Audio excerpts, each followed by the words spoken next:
Good morning India. दोस्तों नमस्कार। दोस्तों आपने एक बात सुना होगा कि कभी कभी ऐसा होता है कि मछली खुद जाल में फंसना चाहती है और खुद चाहती है कि मैं जाल में फंस जाऊं। ऐसा ही है कुछ आज की कहानी जो काफ़ी इंटरेस्टिंग है, एक मछली की जो जाल में खुद फंसना चाहती है।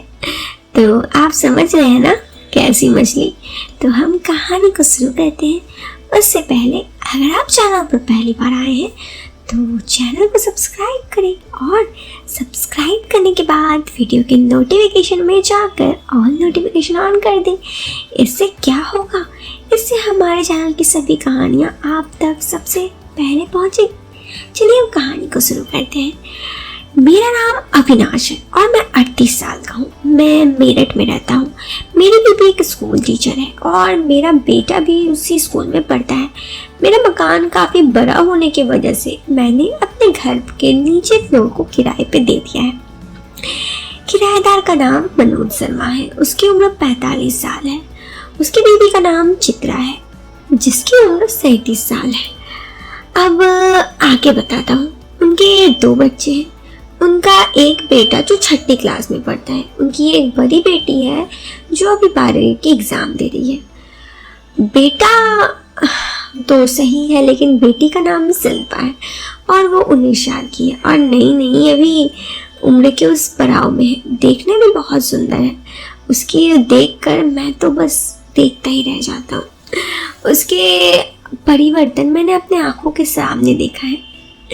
देखने में वो काफ़ी खूबसूरत है, ये तो मैंने आपको अभी बता दिया।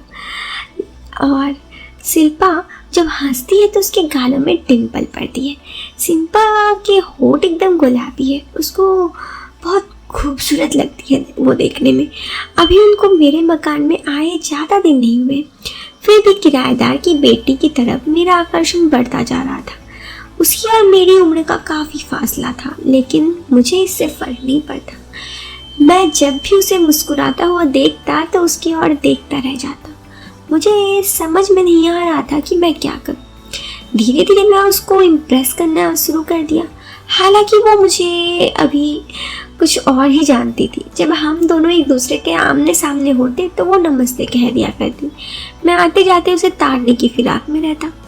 अब मैं उनके परिवार में रुचि लेने लगा। मैंने एक बात तो नोटिस की थी कि जब भी किराएदार मनोज अपने घर पर नहीं होता तो उनकी पत्नी किसी से फ़ोन पर बातें किया करती थी। मैंने कई बार उनकी बातें सुनी और कोशिश भी की लेकिन मुझे कुछ समझ में नहीं आया। मुझे शक था कि उसकी बीबी का किसी और के साथ चक्कर वक्कर चल रहा है। उस दिन के बाद मैं उसकी बीबी यानी चित्रा पर अच्छे से नज़र रखने लगा क्योंकि मुझे शक था। उस दिन के बाद से मैं उसकी हर छोटी बड़ी चीज़ों में नज़र रखने लगा। मैं भी अक्सर घर पर ही रहा करता। एक दिन की बात है कि मैं घर के सामने गाड़ी आकर रुकी। गाड़ी से एक आदमी उतरा और गेट के सामने आकर फ़ोन करने लगा। मैंने ऊपर वाली मंजिल पर खड़ा होकर देख रहा था। मुझे तो ऊपर से सब कुछ अच्छे से दिखाई दे रहा था। इससे पहले मैंने उस आदमी को उनके पास आते कभी नहीं देखा। मैंने सोचा कोई रिश्तेदार वगैरह आया होगा। फिर मेरे मन में एकदम चित्रा के बारे में ख्याल आया। सोचने लगी कि कहीं वही आदमी तो नहीं है जिससे मेरे किराएदार की बीबी फ़ोन पर बातें करती है। मैंने सोचा कि देखता हूँ और नीचे क्या चल रहा है। मैं नीचे गया तब तक अंदर का गेट बंद हो चुका था। कमरे का दरवाज़ा बंद था। अंदर का कुछ पता नहीं चल रहा था अंदर क्या चल रहा है। उसके बाद मैं दोबारा ऊपर आ गया। मेरा सर गहरा होता गया। मुझे अब यकीन हो चला था कि वह वही आदमी है जिसके साथ चित्रा का चक्कर चल रहा है। मैं उसके बाहर आने का इंतज़ार करने लगा। मैं ऊपर अपनी बैल्कनी में बैठ गया। मुझे नीचे खड़ी हुई गाड़ी दिख रही थी। उसे अंदर गए 1.5 घंटे से ज़्यादा का समय हो गया था। 2 घंटे तक वहाँ पर बैठा रहा। फिर एकदम से मुझे मेन गेट खुलने की आवाज़ आई तो मैं नीचे झांक कर देखा। वो आदमी जल्दी से मेन गेट खोल कर अपनी गाड़ी में बैठ गया। चित्रा भी गेट पर खड़ी थी। उसके बाल बिखरे हुए थे। उसके जाने के बाद चित्रा गेट बंद कर दी। जब वो गाड़ी में बैठ कर चला गया तो गेट बंद करने के बाद चित्रा ने ऊपर की ओर देखा। कहते हैं ना, चोर की दाढ़ी में तिनका होता है। चित्रा भी शायद ये सुनिश्चित कर रही थी कि उसको कोई देख तो नहीं रहा है। उसने देखा तो मैं ऊपर खड़ा उसी ही तरफ देख रहा था। मुझे देखकर किराएदार की बीवी का चेहरा का हाव भाव उड़ने लगा। उसने एकदम से हड़बड़ाहट में गेट बंद कर दिया और अंदर चली गई। मुझे पूरा यकीन हो गया था कि इसी के साथ उसका चक्कर चल रहा है। फिर भी मैंने बातों की जांच करने के लिए नीचे गया।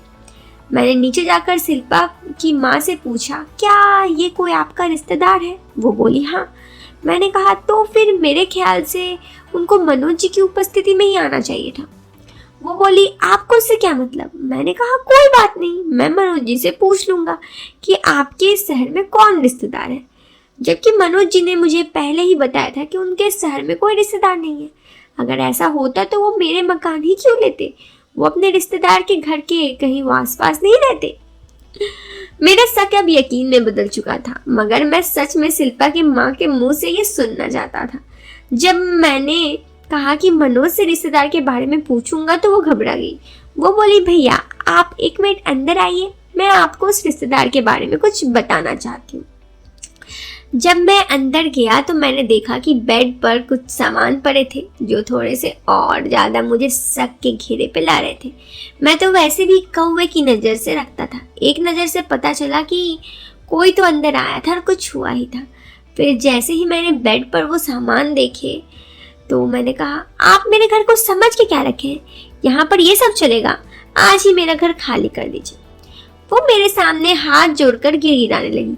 बोली ऐसा मत कहिए, मेरे पति काम के नहीं है और मुझे कुछ ज़रूरतें पड़ती हैं। अगर मेरी बात आपको गलत लगे तो आप ही बताइए। मैंने पूछा अगर आपके पति काम के नहीं है तो फिर उनके साथ आपके बच्चे कैसे हुए? वो बोली पहले सब ठीक था, पिछले 60 साल से उनको शुगर की बीमारी है। अब वो ठीक से काम नहीं करते तो मैं क्या करूं? उन्हें कुछ इच्छा ही नहीं होती। अब आप ही बताइए मैं किसका सहारा लेती हूँ? तो इसमें गलत क्या है? मैंने उसकी पीड़ा को समझते हुए कहा भाभी मैं आपकी बात समझ सकता हूँ, मैं इतना भी बुरा नहीं हूँ जितना आपको लग रहा है। मुझे गुस्सा इसलिए आया कि आप मुझसे झूठ कहीं कि आपका ये कोई रिश्तेदार था। वो बोली मैं और क्या करती, मैं डर गई थी। मुझे डर था कि कहीं आप मेरे पति के इस बारे में बताने दे। मैंने कहा नहीं तो बस आपके मुंह से सच सुनना चाहता था। मुझे पहले ही शक हो गया था आपकी जिंदगी में कोई और है। मेरी नज़र उस पर थी और वो मुझे देख रही थी कि मैं उसे देख रहा हूँ। वो बोली स्वाति भाभी तो आपके साथ खुश होगी ना? मैंने कहा हाँ, अपनी बीवी को मैं खुश रखता हूँ। तो वो बोली हाँ, मुझे लगता है कि आप जैसे इंसान सबको खुश ही रखेंगे। चित्रा मेरी ओर देख रही थी और मैं समझ रहा था कि वो क्या बोल रही है। वो बोली लगता है आपको भी कुछ ज़रूरत है। जैसे उसने ये बोला मैं उसके पास गया और खुद कहा कि खुद आकर चेक कर लीजिए। और उसके बाद वो बोली अभी नहीं, अभी मेरे बच्चों का आने का समय हो गया है। तो मैंने बोला कब? उसने कहा कि अभी नहीं, बाद में। फिर 5 मिनट बाद वो बाहर गई। उसने बाहर का दरवाज़ा बंद कर दिया और उसने कहा अविनाश जी सब लोग घर आ जाएंगे, अब आप बताइए। मैंने पूछा कितने बजे? वो बोली कल 11 बजे के करीब आ जाना। मैंने कहा ठीक है। फिर मैं ऊपर चला गया। जब मेरे अंदर बहुत कुछ सोच आ रही थी। शाम को मेरी वाइफ मार्केट गई थी, घर पर कोई नहीं था। चित्रा की बेटी और बेटा दोनों साथ ट्यूशन गए थे। मौका पाकर वो मेरे पास आई और कहने लगी भाभी जी घर पर है क्या? मैंने कहा नहीं, तो भाभी से कोई काम था या मुझसे? वो बोली काम तो वैसे आपका से था। मैंने उसे कहा चलिए, वो भी मेरे साथ साथ चली। मैं उसे देखता ही रह गया। वो एकदम से बोली कि मैं तो आपको अपना फ़ोन नंबर देने आई थी, कल सुबह जब आप घर पर सारे लोग चले जाएंगे तो मैं आपको बता दूंगी। मैंने 2 मिनट तो कहा रुक जाओ। वो बोली नहीं, शायद भाभी अभी आने वाली है, उधर मेरे भी बच्चे अभी ट्यूशन से आ जाएंगे, इसलिए मैं आपको अपना नंबर देकर जा रही हूँ, कल कॉल कर लीजिएगा। वो जाने लगी तो मैं भी उसके बारे में सोचने लगा। खैर उसके बाद बस मैं अब इंतज़ार कर रहा था कि कल सुबह के 11 कब बजे। अब 11 बजे फिर क्या हुआ ये आपको दूसरी कहानी में बताऊं, क्योंकि ये कहानी काफ़ी लंबी हो गई। दोस्तों कहानी खत्म हो गई है, लेकिन कहानी आपको कैसी लगी जरूर बताना कमेंट बॉक्स में।